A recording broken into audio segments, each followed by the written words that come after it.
नमस्कार दोस्तों, मेरा नाम है हरीश कुमार साहू। ठीक है, और मैं आप लोग को क्लास 10th का मैथ्स पढ़ाता हूँ और हम लोग पढ़ रहे हैं चैप्टर फर्स्ट। ठीक है, पॉलिनोमियल बहुपद। ठीक है, इसका आज हम लोग प्रश्नावली क्रमांक 1 को हल करेंगे और इसका हम लोग क्वेश्चन नंबर 3 को हल करेंगे। तो चलिए दोस्तों शुरू करते हैं। तो देखिए प्रश्न क्या बोल रहा है, प्रश्न को पढ़िए। प्रश्न क्रमांक 3 पर पहुंचे हैं हम। तो प्रश्न बोल रहा है कि बहुपद 2x की घात 3 धन 4y वर्ग धन 3y धन 1 को y धन 1 से भाग देकर भागफल और शेषफल ज्ञात कीजिए। ठीक है, भागफल ज्ञात करना है और शेषफल ज्ञात करना है, इसमें इसको भाग देना है। ठीक है, तो इसके लिए आप ऐसा कॉलम बना लेंगे क्योंकि इसको हम दीर्घ भाजन विधि द्वारा हल करेंगे। ठीक है, तो यहाँ पे मैं लिख देता हूँ हल, और यहाँ पे हम लोग लिख लेंगे दीर्घ भाजन विधि द्वारा। ठीक है, तो चलिए जो बहुपद दिया है उसे हम लिखते हैं भाज्य के रूप में। तो ये हमें दिया है 2y की घात 3 धन 4y की घात 2 धन 3y धन 1। ठीक है, और इसको हमें y धन 1 से भाग देना है। तो देखिए पहला पद को कि y धन 1 में हम लोग y धन 1 में किसका गुणा करें कि हमें 2y की घात 3 मिल जाए। ठीक है, तो यदि हम y में 2y स्क्वायर का गुणा करेंगे तो 2y की घात 3 मिलेगा, तो हमें इसका गुणा करना पड़ेगा। ठीक है, तो यहाँ पे हम लिखते हैं कि हमें 2y की घात 3 का गुणा करना पड़ेगा। तो चलिए हम करते हैं। तो y धन 1 में हम गुणा करेंगे 2y की घात 3 का। ठीक है, तो क्या मिला है देखिए, तो ये मिल जाएगा हमें 2y की घात 2 का गुणा करना पड़ेगा। यहाँ पे हम 2 का गुणा करेंगे तब हमें 3 मिलेगा।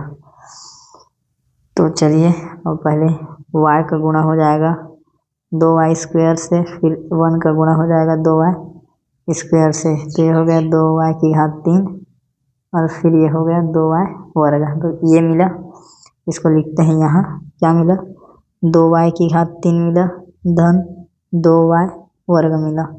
ठीक है, अब चिन्ह को परिवर्तित करते हैं। तो देखिए ये धन में है, ये धन में है। अब क्या हो गया, ये नीचे वाला ऋण, नीचे वाला भी ऋण है, ये धन में है तो ये क्या हो गया ऋण। अब ऊपर वाला धन में नीचे वाला ऋण में क्या हो गया, कट गया, और ऊपर वाला इसमें धन में है नीचे वाला यहाँ ऋण में है तो घटेगा। तो 4y वर्ग में 2y वर्ग घटेगा तो क्या बच जाएगा, 2y वर्ग बच जाएगा, और फिर ये धन 3y को उतार लेंगे। ठीक है, अब हमें जो दूसरा वाला पद मिला वो क्या मिला, इस प्रकार से मिला 2y वर्ग धन 3y। तो चलिए अब ये y धन 1 में हम y धन 1 में किसका गुणा करें कि हमें 2y वर्ग मिल जाए। ठीक है, तो हम लोग यदि y धन 1 में हम लोग यदि 2y का गुणा करेंगे तो हमको मिल जाएगा। ठीक है, y का पद, तो देखिए गुणा करके आप 2y का गुणा करेंगे तो यहाँ पे हम लिखेंगे 2y धन 2y। ठीक है, और चलिए गुणा करते हैं। तो y धन 1 में हमको 2y का गुणा करना है तो ये हो जाएगा 2y का वर्ग और ये धन 2y, ये वाला मिला पद, तो इसको लिखते हैं क्या मिल गया, 2y वर्ग धन 2y। ठीक है, अब चिन्ह को देखिए, ये वाला धन में है तो ये भी ऋण बन जाएगा, ये तो धन में ही है और ये हो जाएगा ऋण। ठीक है, तो एक धन में है एक ऋण में, ये कट गया, और ये एक धन में है ये एक ऋण में है तो घटेगा। 3y में 2y घटेगा तो कितना बच जाएगा, y बच जाएगा, और ये धन 1 को हम लोग क्या करेंगे, उतार लेंगे जो ऊपर में है। अब देखिए अब हमें कौन सा पद मिल गया, y धन 1।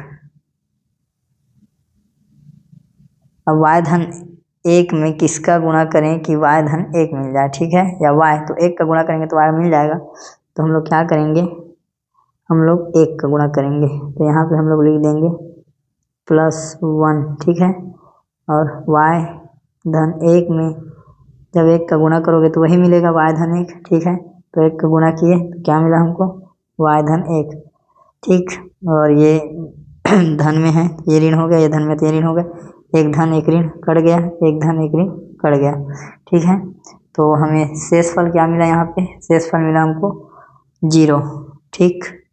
इस प्रकार से क्या बचा, ये शेषफल 0 और भागफल हमको क्या मिला, ये वाला टर्म हमारा क्या है, भागफल, ठीक है। तो आप चाहें तो आप लिख सकते हैं कि बहुपद क्या दिया था, बहुपद हमको